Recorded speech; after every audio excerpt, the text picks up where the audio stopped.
what does this pandemic reveal about values in society?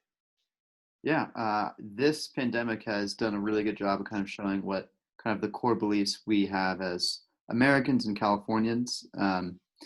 I've seen like a lot of really positive like attributes of coming together from community, banding together to do drives, to get PPE, to make sure that people are like caring for the marginalized. But then also on the flip side too, you can see some more kind of selfish acts and some people just making decisions based on emotions and like feelings of personal isolation.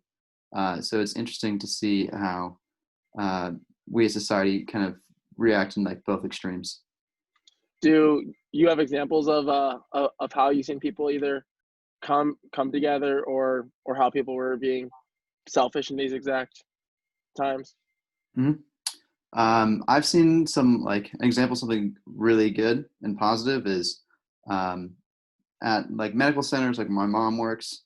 There have Oh been wow, yeah, there have been like food drives where all the nurses and doctors and frontline workers have had their food and kind of supplies taken care of, and so that's like a really generous act for those.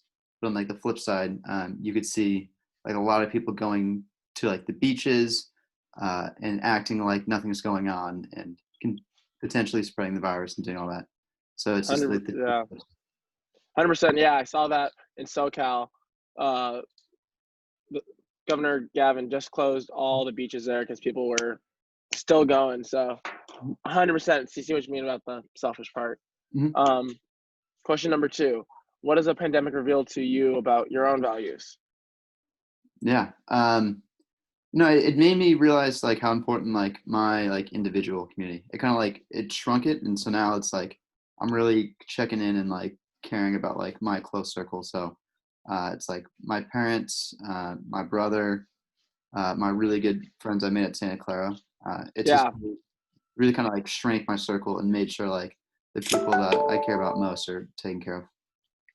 have you found it easier to keep in contact with family and friends and like during this time or more difficult? Uh, I think overall easier, just because I think everyone's more accepting, just to get like that random call or Yeah, like FaceTime, and people just seem like they have more time and more excited to just casually chat about stuff. whatever. Got it. And then last question: 50 years from now, what would you want people to remember about these times? Yeah.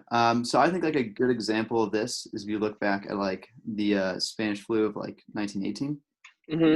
because that was like a really traumatic and difficult time, and then that led to like the Roaring Twenties, like an era of like decadence and kind of like excess and all that.